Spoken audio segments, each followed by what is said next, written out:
Okay, तो welcome back. हम कर रहे थे हमारी क्लास 12 फाइन आर्ट्स का chapter 3 the Mughal school of miniature painting, जिसमें हम पहले ही दो पार्ट्स में इस चैप्टर का काफ़ी बड़ा पोर्शन कवर कर चुके हैं और अब हम उसी के आगे कंटिन्यू करने वाले हैं। तो अगर आपने अभी तक वो दो पार्ट्स नहीं देखे तो प्लीज़ पहले उनको देख लो, तभी आपको आगे की वीडियो अच्छे से समझ आएगी। तो चलो शुरू करते हैं। तो लास्ट वीडियो को हमने ख़त्म किया था विद जहांगीर ड्रीम, जो कि अबुल हज़ल ने पेंट किया था, और अब हम इसके आगे की स्टोरी को देखते हैं। तो अब हम एक और पेंटिंग के बारे में बात करेंगे जिसमें जो जहांगीर हैं वो आर ग्लास के ऊपर दिखाए गए हैं। तो इस पेंटिंग में खोल लेती हूँ, इसको आप रीड कर लेना। अभी इस पेंटिंग को देखो और जो मैं एक्सप्लेन कर रही हूँ उसको समझो। तो इस पेंटिंग में जहांगीर को एक आर ग्लास ये है, इसके ऊपर क्रिएटिवली दिखाया गया है। ठीक है, इस पर बैठाया हुआ दिखाया गया है, यानी वो समय के ऊपर राज करने वाला एम्परर है, इस तरीके का उसे दिखाया है। और पेंटिंग के कोने में जो कोर्ट आर्टिस्ट हैं विचित्र, वो भी खुद को दिखाता है। ठीक है, अपने हाथ में एक पेंटिंग लिए हुए वो दिखाता है। ये उनका तोहफा है एम्परर जहांगीर के लिए। मतलब आर्टिस्ट ने अपने आप को भी इस पेंटिंग में इमॉर्टल कर दिया है। पेंटिंग के टॉप और बॉटम में ब्यूटीफुल पर्शियन कैलीग्राफी लिखी है, जिसमें एक शायरी टाइप वर्स दिया गया है। इसका मतलब ये है कि जहांगीर दुनिया के शाह, मतलब जो राजा और जो किंग्स हैं, उनसे ज़्यादा डर्विशेस मतलब सूफी सेंट्स को पसंद करते हैं। यानी एम्परर के लिए स्पिरिचुअलिटी वर्ल्डली पावर से ज़्यादा है। अब पेंटिंग में राइट साइड में ऐसे लोगों के पोर्ट्रेट्स भी दिखाए गए हैं जो शायद ऑटोमन सुल्तान और इंग्लैंड के किंग जेम्स वन जैसे दिखते हैं। दोनों एम्परर को तोहफे देने आए हैं। ये शो करता है कि जहांगीर का इंटरनेशनल डिप्लोमेटिक इन्फ्लुएंस कितना ज़्यादा था। जहांगीर जो है, मतलब पेंटिंग में जहांगीर एक पुस्तक, मतलब जो बुक है वो दे रहे हैं शेख हुसैन को, जो चिश्ती सूफी ऑर्डर के सेंट हैं और शेख सलीम चिश्ती के वंशज भी थे। ठीक है, जो हमने ये नाम तो सुना है, ये जो है शेख सलीम चिश्ती, तो इन्हीं के वंशज थे और चिश्ती सूफी ऑर्डर के एक सेंट थे शेख हुसैन। उसको ये बुक दे रहे हैं जहांगीर। तो याद रखें कि जो जहांगीर का ओरिजिनल नाम है वो सलीम जो है वो भी उन्हें सूफी सेंट के नाम पर ही अकबर ने रखा था। जो शेख सलीम चिश्ती है, इन्हीं के नाम पे उनका नाम सलीम रखा गया था। तो ये स्पिरिचुअल लीनिएज और ग्रेटिट्यूड का एक्सप्रेशन है। जहांगीर के बाद उनका बेटा प्रिंस खुर्रम दिल्ली का बादशाह बना और उसने अपना नाम रखा शाहजहां। उसके साथ ही एक स्ट्रॉन्ग पॉलिटिकल एम्पायर उसके हाथ में आ गया और उस एम्पायर के साथ ही बेस्ट आर्टिस्ट और पेंटर्स भी मिल गए। शाहजहां ने अपनी पेंटिंग वर्कशॉप जो एटिलियर के आर्टिस्ट को इंस्पायर किया कि वो ऐसी कलाकारियां बनाएं जो कल्पना, मतलब जो इमेजिनेशन और डॉक्यूमेंट्री फील का मिक्स हो। मतलब पेंटिंग रियल चीज़ों पर बेस्ड हो, लेकिन वो एक ड्रीमी और आइडियल वर्जन दिखाए। ठीक है, तो नेचुरलिज्म या फिर जो रियल लाइफ जैसी दिखाने का उनका फोकस नहीं था। उन्हें पसंद था कि पेंटिंग थोड़ी आइडियलाइज्ड हो, मतलब सब कुछ परफेक्ट और ब्यूटीफुली स्टाइलाइज्ड हो। उन्होंने कहा कि पेंटिंग्स में ब्यूटी और एलिगेंस ज़्यादा होना चाहिए और उसमें डीप मीनिंग हो, जैसे एक पेंटिंग में कई मीनिंग्स निकाल सकें। तो पेंटिंग्स में जूल लाइक जो कलर्स हैं उनका यूज़ होता है, मतलब जो चमकते हुए महंगे रंग हैं उनका, बहुत फाइन लाइंस और डिटेलिंग होती है। एक पेंटिंग में सिंबोलिज्म और लेयर्ड मीनिंग होता था। शाहजहां को जूल्स और जो जेम्स वगैरह हैं, जेम्स का बहुत ज़्यादा क्रेज़ था। उसका आर्किटेक्चर के लिए भी पैशन था, जैसे ताजमहल हम अभी भी देखते हैं जो शाहजहां ने बनवाया था। उसके बाद पेंटिंग्स में भी उन्होंने सेम रॉयल इमेज को दिखाया, मतलब पेंटिंग्स जो उसकी शाही पर्सनालिटी और ग्रैंडवेयर को रिप्रेजेंट करती थी। इंपीरियल पोर्ट्रेट्स बनाए जाते थे जिसमें शाहजहां को पावरफुल और मैजेस्टिक दिखाया जाता था। हर पेंटिंग का मकसद होता था कि दुनिया को दिखाना है कि बादशाह कितना महान और कितना सुंदर सोच वाला है। ठीक है, पदशाहनामा यानी the chronicles of the king, Shah Jahan के ज़माने की सबसे ग्रैंड और लग्जीरियस पेंटिंग प्रोजेक्ट्स में से ये एक थी। ये एक एक्स्ट्रा ऑर्डिनरी मैन्यूस्क्रिप्ट है जो दिखाती है कि मुगल मिनिएचर पेंटिंग ने उस टाइम पर किस लेवल की हाइट छू ली थी। इस पीरियड की पेंटिंग्स में हमें दिखता है मल्टीपल पर्सपेक्टिव्स का कमाल। ठीक है, मतलब अलग अलग एंगल से एक ही सीन दिखाया गया है। एक खूबसूरत और रिच कलर पैलेट जो आंखों को एकदम छू जाता है, और हाईली सोफिस्टिकेटेड कॉम्पोजिशंस जो रॉयल, हिस्टोरिकल और इवन मिस्टिक सब्जेक्ट्स को विजुअली एक्सप्लेन करती हैं। मुगल पेंटिंग एक ऐसी आर्ट फॉर्म बन चुकी थी जिसमें दुनिया भर के बेस्ट आर्ट ट्रेडिशंस का फ्यूजन था, मतलब इंडियन, पर्शियन, सेंट्रल एशियन और इवन यूरोपियन इन्फ्लुएंसेस। और यही ब्लेंड इतना इंस्पायरिंग था कि यूरोपियन आर्टिस्ट भी मुगल आर्ट से इन्फ्लुएंस होने लगे थे। जो रेम्ब्रेंट एक बहुत ही फेमस और सेलिब्रेटेड यूरोपियन पेंटर थे, वो भी यहाँ पे है ना, रेम्ब्रेंट। तो ये एक बहुत ही फेमस और सेलिब्रेटेड यूरोपियन पेंटर थे। मुगल कोर्ट पेंटिंग से ये इतने इंस्पायर हुए कि उसने कई इंडियन पेंटिंग्स को स्टडी किया ताकि वो उनकी डेलिकेट और फाइन लाइंस को सीख सकें। उसके स्केचेस बनाते हैं कि मतलब जो इसके स्केच इन्होंने बनाए थे वो बताते हैं कि मुगल मिनिएचर पेंटिंग ने वर्ल्ड आर्ट सीन में कितनी बड़ी जगह बना ली थी उस टाइम पर। फिर हम देखते हैं कि शाहजहां के अगले वारिस थे उनके बेटे दारा शिकोह। दारा शिको, लेकिन उसकी तकदीर में ना तो गद्दी थी और ना जिंदगी का सुकून। दारा एक लिबरल और अनऑर्थोडॉक्स मुगल थे जिन्हें दुनिया सिर्फ एक एम्पायर की तरह नहीं बल्कि एक स्पिरिचुअल जर्नी की तरह दिखती थी। दारा का दिल सूफी मिस्टिसिज्म में था और उन्हें वेदांतिक फिलॉसफी में भी गहरी दिलचस्पी थी। एक ऐसा मुगल जो संस्कृत भी जानता था, कविता लिखता था और तस्वीरों का शौकीन भी था।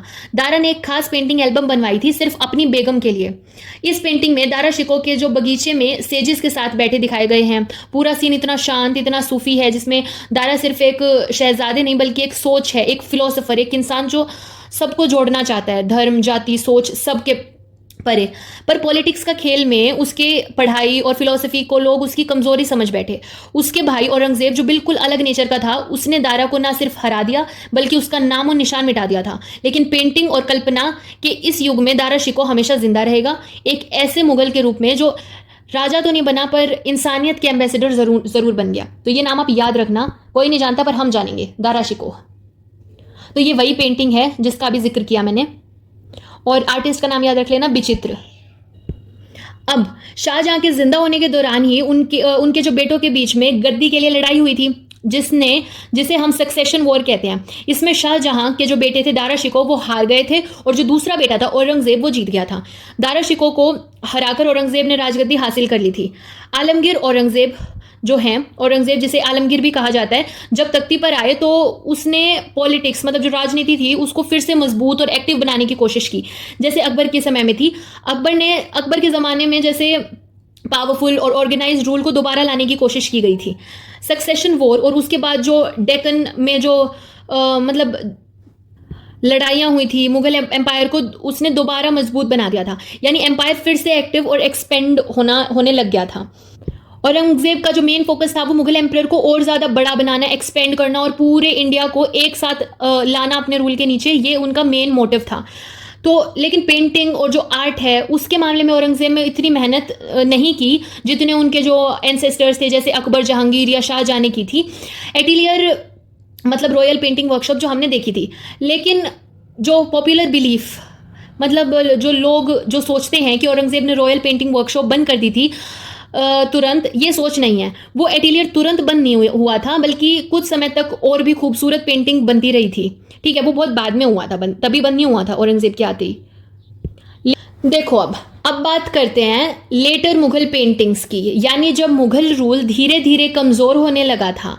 अब क्या हुआ, जब एम्परर्स ने पेंटिंग को उतना ज़्यादा सपोर्ट देना बंद कर दिया तो जो टॉप क्लास आर्टिस्ट थे उन्होंने मुगल कोर्ट छोड़ दिया। पर ये आर्टिस्ट ज़्यादा दुख में नहीं थे, उन्हें तुरंत वेलकम किया गया by the provincial Mughal rulers, यानी छोटी छोटी जगहों के जो नवाब और जो राजा थे उन्होंने। इन प्रोविंशियल रूलर्स ने भी मुगल एम्परर्स की तरह अपने कोर्ट की शान, दिखावा और जो ग्लोरी दिखानी चाहिए पेंटिंग्स के ज़रिए। तो मुगल पेंटिंग का एक नया अवतार चालू हो गया था, थोड़ा मुगल स्टाइल, थोड़ा नए पैटर्न्स का टेस्ट। फिर भी कुछ मास्टरपीसेस बनाए गए जहां मोहम्मद शाह रंगीला, शाह आलम II और बहादुर शाह जफर के टाइम में। लेकिन इन पेंटिंग्स को लास्ट फ्लिकर्स ऑफ कैंडल कहा जाता है, मतलब मुगल मिनिएचर स्टाइल अब अपना आखिरी सांस ले रहा था। एक पेंटिंग का एग्जाम्पल है बहादुर शाह जफर की जो पेंटिंग है 1838 की। ये बनाई गई थी ऑलमोस्ट 20 साल पहले उसके एग्जाइल होने से, जब ब्रिटिश ने उसे बर्मा भेज दिया था। क्यों? क्योंकि 1857 की रिवोल्ट के बाद ब्रिटिश बिल्कुल नहीं चाहते थे कि कोई भी मुगल नाम के रूलर दिल्ली के आसपास भी रहें। बहादुर शाह जफर लास्ट मुगल एम्परर थे और सिर्फ रूलर ही नहीं थे, एक पोइट, स्कॉलर और फाइन आर्ट्स के लवर भी थे।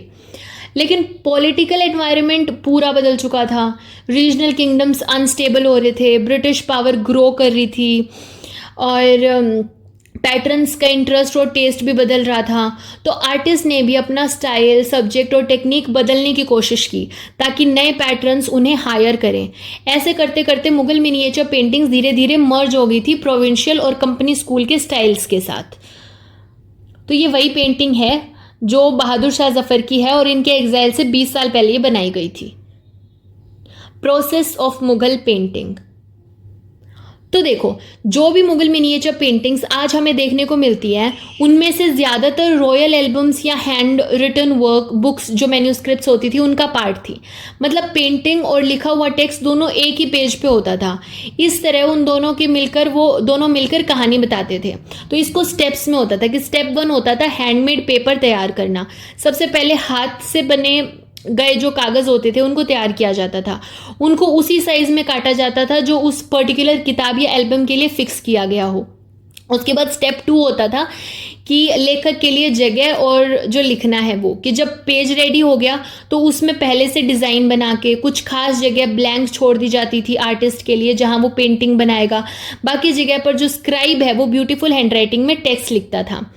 स्टेप 3 में आर्टिस्ट की एंट्री होती थी कि जब लिखाई हो जाती थी तो ये पेज दिया जाता था आर्टिस्ट को, जो उस लिखे गए कंटेंट का एक विजुअल सीन या कहानी बनाता था, जिसे हम कहते हैं सिनॉप्टिक कॉम्पोजिशन। एक छोटी पेंटिंग में पूरी कहानी समझ आ जाए। फिर स्टेप 3 होता, तो ये स्टेप 3 हो गया। तो इसमें जो 3 मेजर स्टेजेस होती थी वो थी, पहली थी तरह। तरह का क्या मतलब होता है?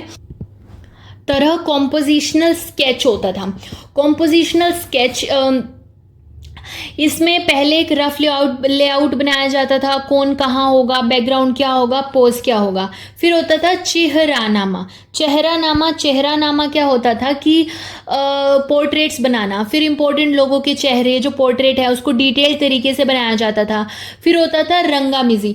रंगामिजी क्या होता है कि कलरिंग की आखिर में बहुत ही केयरफुली कलर्स भरे जाते थे नेचुरल पिगमेंट्स का यूज़ करके। तो ये कोलैबोरेटिव प्रोसेस होता था। मतलब एक पेंटिंग में कई आर्टिस्ट के हाथ होते थे, कोई सिर्फ स्केच करता था, कोई पोर्ट्रेट बनाता था और कोई बस कलर्स फिल करता था। इस डिटेल्ड प्रोसेस से बनती थी वो breathtaking beautiful Mughal miniatures, जिनकी डिटेलिंग और एलिगेंस आज भी सबको हैरान कर देता है। उसके बाद है colours and techniques of Mughal painting. तो अब एक बहुत ही इंपॉर्टेंट चीज़ समझते हैं कि मुगल पेंटिंग सिर्फ सुंदर नहीं थी, उनके पीछे काम भी बहुत ही प्रिसाइज और टेक्निकल होता था। कैसे? इसको हम अभी स्टेप बाय स्टेप समझते हैं कि हैंडमेड पेपर पे काम होता था।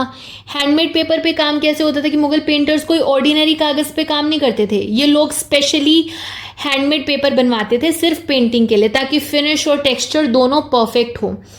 उसके बाद नेचुरल कलर्स जो होते थे कि पेंटिंग्स के कलर्स ओपेक होते थे, यानी बिल्कुल डेंस और स्ट्रॉन्ग। ये कलर्स नेचुरल सोर्सेज से मिलते थे, जैसे मिट्टी, फूल, पत्थर या मिनरल्स।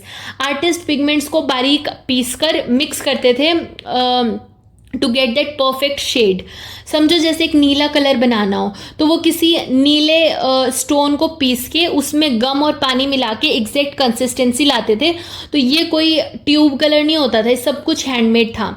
ब्रशेस भी नॉर्मल नहीं होती थी, ये स्क्वेरल या किटन के हेयर से बनाए जाते थे, अल्ट्रा फाइन ब्रशेस, ताकि स्मॉलेस्ट डिटेल्स भी क्लियर हो सकें।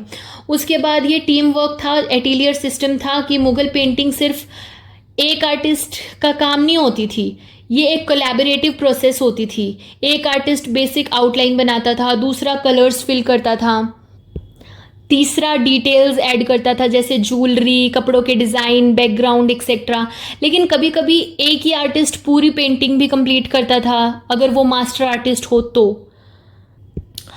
तो जो मुगल पेंटिंग्स बनाई जाती थी उनका प्रोसेस टीम वर्क पर बेस्ड होता था।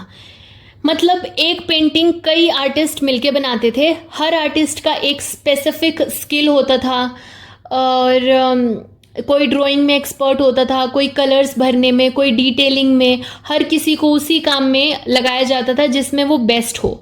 सैलरी और रिवॉर्ड सिस्टम भी था, जितना अच्छा काम होगा उतनी सैलरी या इंसेंटिव होगा। ऑफिशियल रिकॉर्ड्स जो डॉक्यूमेंट्स थी वो बताते हैं कि कौन आर्टिस्ट कौन सी रैंक या पोजीशन में था रॉयल वर्कशॉप एटीलियर में। पेंटिंग कंप्लीट होने के बाद एक जेम स्टोन, जो कीमती पत्थर था जिसका नाम एगेट है, उससे पेंटिंग को पॉलिश किया जाता था। इस प्रोसेस को बर्निशिंग कहते हैं। इससे कलर्स सेट हो जाते हैं और पेंटिंग एक चमत्कार शाइन आती है। उसके बाद पिगमेंट जो कलर्स के सोर्स थे, जैसे वर्मिलियन जो है वो सिनबर से बनता था, मतलब लाल कलर। फिर जो अल्ट्रा मेरीन है लेपिस लजूली पत्थर से, कि नीला कलर जो है ब्राइट येलो है वो ऑर्पीमेंट से, वाइट जो है वो ग्राउंडेड शेल्स से, शेल्स को पीस कर, उसके बाद ब्लैक कलर है वो चारकोल से। तो गोल्ड और सिल्वर पाउडर जो है वो पेंटिंग में ग्लैमर और रिचनेस लाने के लिए यूज़ किए जाते थे, या तो मिक्स करके या स्प्रिंकल करके। तो शॉर्ट में मुगल पेंटिंग्स टीम वर्क थी, मतलब पूरा रिवॉर्ड बेस्ड थी, हाईली डिटेल्ड और नेचुरल हैंडमेड कलर से बनाई जाती थी। फाइनल टच एगेट से होता था, पॉलिश किया जाता था उनको शाइन लाने के लिए, और प्रेशियस मेटल्स उसमें लग्जरी ऐड कर देती थी। तो हम अब इसका लास्ट पार्ट इस चैप्टर का अपनी नेक्स्ट वीडियो में करेंगे, उसमें हमारा ये चैप्टर ख़त्म हो जाएगा। तो तब तक के लिए इसको आप रिवाइज कर लेना।